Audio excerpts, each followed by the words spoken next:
द्रवहो सुदर्शी राति अजीरे बिहारी। राम सिया राम जय जय राम। फिर श्री रामचंद्र जी ने अश्वमेध का घोड़ा छोड़ा और अश्वमेध का घोड़ा जब सब सेना घोड़े सहित वहां पहुंची जहां वन में वाल्मीकि जी का आश्रम था, वहां सीता जी के दोनों बलवान पुत्र रहते थे जिनकी भुजाओं का प्रताप सूर्य के समान प्रचंड था। वीर बलि देखऊ आए, बांध्यो बाँचि सुपुत्र बनाई। शुरु सहस्त्र सहायक गाथा, आई गई जय रघुकुल नाथा। उन्होंने आकर उस घोड़े को देखा, पत्र को पढ़कर घोड़े को बांध लिया। इस पर 1000 सहायक वीर उस स्थान पर पहुंच गए जहां वे दोनों रघुवंशी कुमार बैठे थे। तरुवरे बांधो बाजी बिलो के, बालक जानी सकल ऋषि रोकी। देहु तू रगे ग्रह जाहु सुहाए, धन्य मातु पितु जिन्हें तुम जाए। मांगहूँ भीख समरे चढ़िवाए, क्षत्रि कुलहि कलंक लगाई। घोड़े को पेड़ के साथ बंधा देखकर तथा उन दोनों बालक मानकर सबने अपना क्रोध रोक लिया। वे बोले, हे बालकों, तुम घोड़े को हमें देकर घर जाओ। तुम्हारे माता पिता धन्य हैं जिन्होंने तुम्हें पैदा किया है। इस पर वे बोले कि हे भाई, युद्ध में आकर क्षत्रिय कुल को कलंक लगाकर भीख मांग रहे हो। जनि क्षत्रि कुल कलंक लावहि, समर सुर सुहावने। बलहीन तुरग प्रवीण छाड़ो, जाऊ न तू गृह आपुनि। सुनी बचन कठिन कठोर, बालक जानी भट धावत गए। शरतानी एक ही बान लव हसी हने, तनु जर्जर किए। क्षत्रिय कुल में कलंक न लगाओ, वीर तो युद्ध में ही सुंदर लगते हैं। यदि तुम बलहीन हो तो घोड़े को छोड़ दो और अपने घर लौट जाओ। ऐसे कठोर वचन सुनकर योद्धा उन्हें बालक जानकर भी उनकी ओर दौड़े। तब लव ने एक बाण छोड़कर उन सब के शरीर को जर्जर कर डाला। तब शत्रुघ्न जी बोले, हे अंश के समान मुनि बालकों, अपना क्रोध त्याग कर घोड़ा लौटा दो, तो प्रभु तुम्हारी पूजा करके अपना जन्म सफल करेंगे।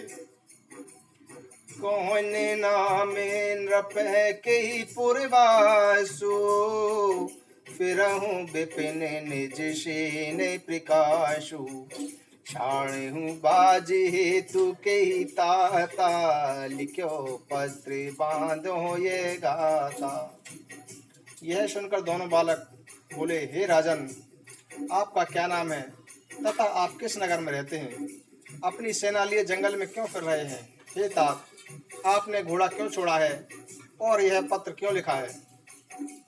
यदि आपके शरीर में बल नहीं है तो इस पत्र और घोड़े को छोड़कर घर चले जाओ।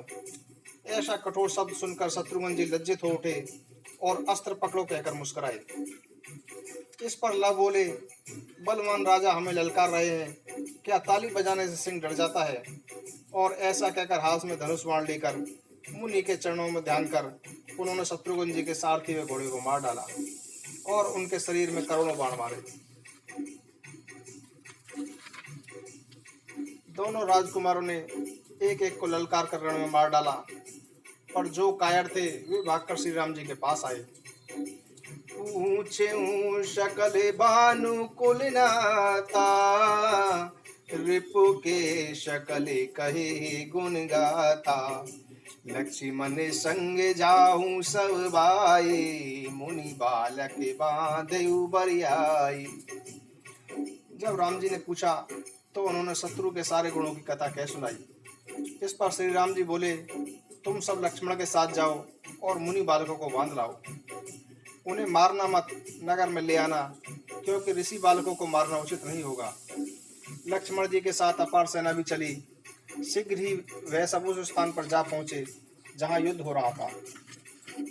ले घर जीव जाहु मुनि बालक, दिन कर वंश देवे द्विज पालक, आकिन ओट हो अब ताता, आवत क्रोध चढ़त मम गाता।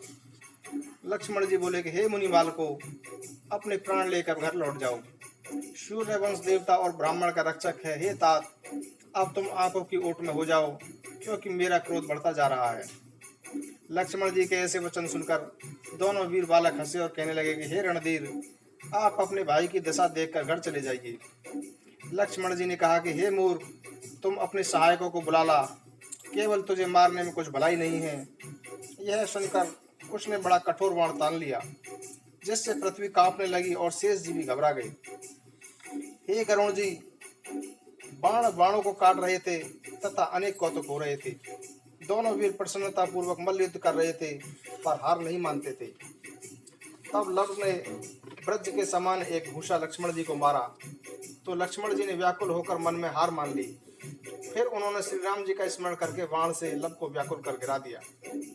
सीता जी और मुनि के चरणों का स्मरण कर लव मूर्छा से जाकर तुरंत ही दौड़ पड़े, तो जिन बाणों ने मेघनाथ आदि शत्रुओं को मार गिराया था, उन सबको दोनों बालकों ने काट कर पृथ्वी पर गिरा दिया। लक्ष्मण जी बलवान शत्रु को देखकर अत्यंत व्याकुल और विस्मित हुए। उनके हृदय में सीता जी के त्याग का बड़ा शोक था। वे सोचने लगे कि मैं किस प्रकार अपने प्राणों को त्याग दूं। तब लव ने क्रोध करके वह बाण जो मुनि वाल्मीकि ने मंत्र पढ़कर उन्हें दिया था, पृथ्वी आकाश और पाताल में कोई भी जीव उस बाण के छूटने पर बच नहीं सकता था, और उसने उस बाण को तानकर लक्ष्मण जी के हृदय में मारा, जिससे लक्ष्मण जी मूर्छित होकर धरती पर गिर पड़े। उन्हें कुछ सुधी न रही। तब अपार सेना भाग चली और अयोध्या में आकर पुकार की। उन्होंने युद्ध का वह वृत्तांत कह सुनाया, जिस प्रकार लक्ष्मण जी भूमि पर गिरे थे, और बोले, हे नाथ, जिस प्रकार उन्होंने सारी सेना का संहार किया है, उसे हमने अपनी आंखों से देखा है। तब भरत जी ने हाथ जोड़कर वे अत्यंत दुखी होकर कहा कि यह सीता जी के त्याग का फल ब्रह्मा ने दिया है। तब श्री राम जी बोले, हे भाई, क्या तुम्हारा हृदय युद्ध से हार गया है? हाथी घोड़े और रथ आदि सजाओ और यज्ञ के समीप रहो। मैं जाकर देखता हूँ, ये बालक तो रावण के समान दुखदाई है। तीव्र वचन सुनी भरत लजाने, बहु बाती रघुपति सन मानी। प्रथम सखा सब लेहु बुलाई, हनुमान आदि अंगद समुदाय। ऐसा कठोर वचन सुनकर भरत जी लज्जित हो गए। तब श्री राम जी ने अनेक प्रकार से उनका सम्मान किया और कहा कि पहले हनुमान, अंगद आदि सब मित्रों को बुलाओ। जामवंत कपिराज विभीषण, द्रविद मयंद नील कुलभूषण। रिपुहि मारि के समरि बगाई, तात अनुज दोआनहु जाई। जामवंत, सुग्रीव, विभीषण, द्विविद, मयंद, नल और नील आदि, इनको साथ लो। शत्रु को मारकर अथवा युद्ध से भगाकर दोनों भाइयों को ले आना। इधर सीता जी के दोनों बलवान पुत्र भी आ डटे, जिन्हें देखकर सब रीछ वानर डर गए। तब हनुमान जी वहां आए। दोनों भाइयों के युद्ध करके सभी वानरों और रीछों को जीत लिया। तब भरत जी विधाता को प्रतिकूल जानकर युद्ध भूमि में आ गए। व्याकुल भालू कपि सब आवई, बाण त्रासे मन अति दुख पावई। जामवंत कपिराज बुलाई, अंगद हनुमान सुखदाई। सब भालू बंदर व्याकुल थे तथा बहुत दुखी थे।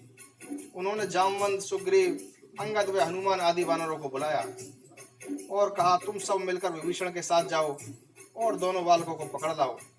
हे पार्वती, इस पर वे रीछ और वानर इकट्ठे हो गए, जो श्री राम जी की महिमा को नहीं जानते थे। कुछ बोले कि हे अंगद, सुनो, तुम्हारा बल संसार जानता है। पिता का वध कराकर माता को दूसरे के घर में रखकर लज्जा को त्याग कर तुम आए हो। आज युद्ध में उसका फल भुगतो और अपने सारे कलंक दूर करो। यह सुनकर अंगद के हृदय में बड़ा क्रोध आया। वे एक पहाड़ लेकर उनकी ओर दौड़े। विशाल पर्वत को आते देख कुश ने उन्हें अपने बाण से काटकर तिल के समान बना दिया। अंगद को जैसा अभिमान था, उसे प्रभु ने वैसा ही फल दिया। क्रोध में भरकर तब कुश ने एक ऐसा बाण मारा कि अंगद और नील आकाश में उड़ गए। फिर जब उन्होंने पृथ्वी पर गिरते देखा तो बार बार ललकार कर उन्हें बाण मारे। वे कभी आकाश में और कभी पृथ्वी पर गिर रहे थे। वे बोले कि हे प्रभु, हम आपकी शरण हैं, हमें अपने बल का बड़ा अभिमान था। हे संसार के स्वामी, हम आपको नहीं पहचान सके। तब कुश ने 5 बाणों से दोनों वानरों को भेद कर तथा दीन समझकर हंसते हुए छोड़ दिया। इस पर जामवंत, हनुमान आदि वानर वृक्ष में पर्वत लेकर दौड़े। तो दोनों बालकों ने धनुष खींचकर बाण छोड़े तथा सुग्रीव आदि सेनापतियों को मार गिराया। तब भरत जी ने सारी सेना को नष्ट होते देखकर वह क्रोध कर लव की छाती में बाण मारा। लव मूर्छित होकर गिर पड़े। यह देखकर कुश ने क्रोधित होकर धनुष पर बाण चढ़ाकर कान तक धनुष खींचकर एवं भरत जी के हृदय में 100 बाण मारे। भरत जी मूर्छित होकर युद्धभूमि में गिर पड़े। कुश ने लव को हृदय से लगा लिया।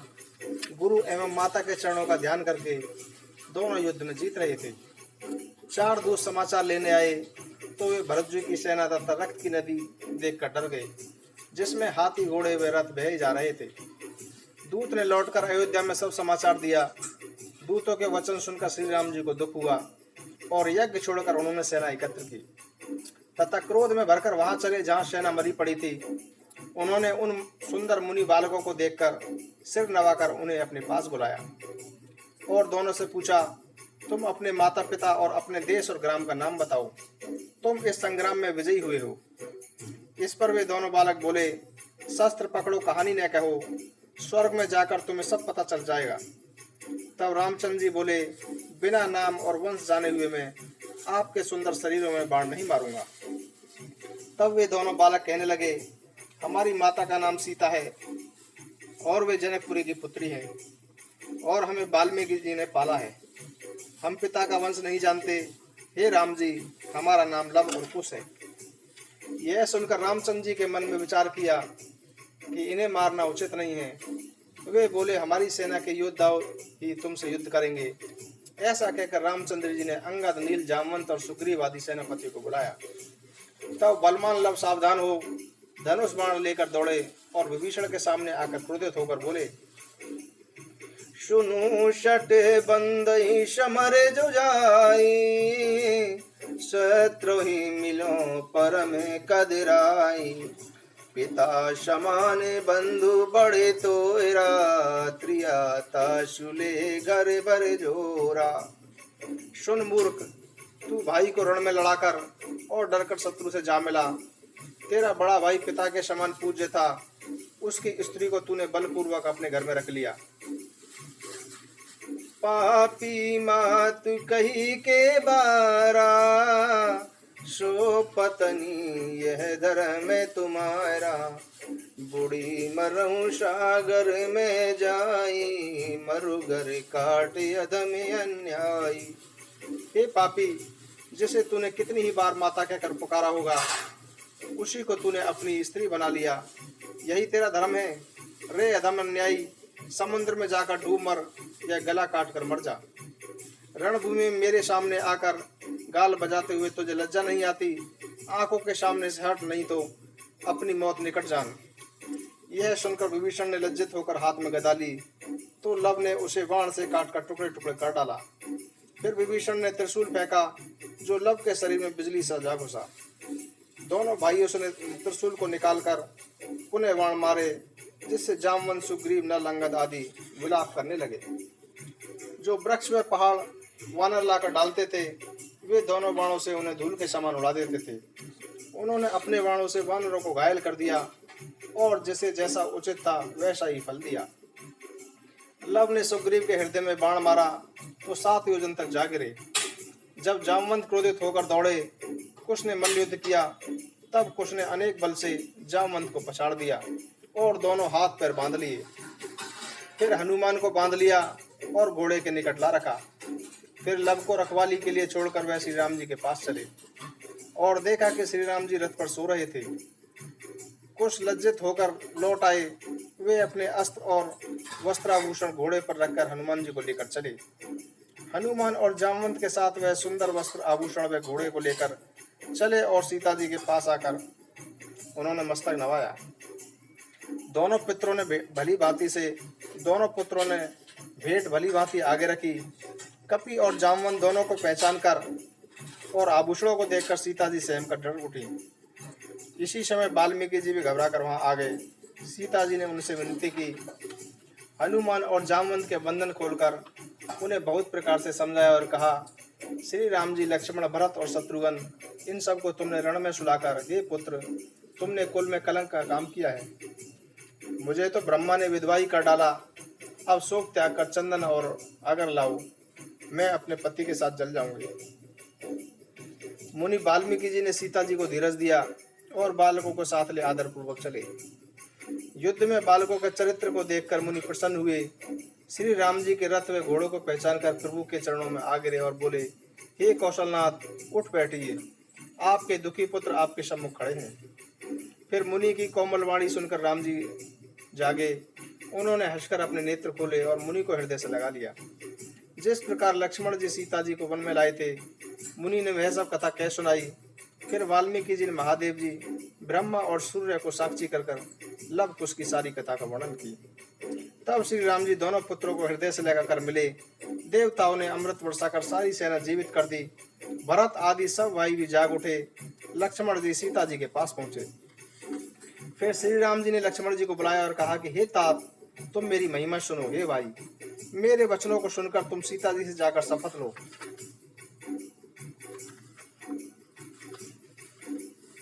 लक्ष्मण जी ने जाकर सीता जी के चरणों में सिर नवाकर कुशल कही और अनेक प्रकार से उन्हें समझाया। भगवान की इच्छा से सीता जी के मन में भी ऐसा ही ध्यान आ गया। तब शेषनाग जी ने आकर अपने सहस्त्र फन दिखलाए। मणि जटिल सिंहासन पर अत्यंत आदरपूर्वक सीता जी को बिठाकर शेषनाग पाताल में लुप्त हो गए। वह महिमा किस प्रकार कही जाए। जब सबने लक्ष्मण जी के सब चरित्र देखे तो उनकी आंखों से आंसुओं की धार बह चली। श्री राम जी ने यह सुनकर मन में विचार किया कि सीता जी ने हमारा जाना समझ लिया। पुत्रों सहित प्रभु अयोध्या में आए तथा बुलाए हुए मुनि वृंदों को विदा किया। जनक जी का पूजन करके उन्हें भी विदा किया और दोनों गुरुओं का पूजन करके चरणोदक किया। इस प्रकार पर्याप्त समय व्यतीत हो गया और अपने धाम पधारने का अवसर आया। जब ब्रह्मा जी ने जाना कि अब अवधि पूर्ण हो गई है तो नारद मुनि से कहा, श्री रघुनाथ जी को अपने धाम आना चाहते हैं। धर्मराज को बुलाकर ब्रह्मा जी ने उनसे विनती की। तब वे रामचंद्र जी का हृदय में धारण करके चले। मंगले भवन अमंगल हारे, द्रवहु सुदशरथि अजिरे बिहारी। राम सिया राम जय जय राम। राम सिया राम जय जय राम। मंगले भवन अमंगल हारी, द्रवहु सुदशरथि अजिरे बिहारी। राम सिया राम जय जय राम। राम सिया राम जय जय राम।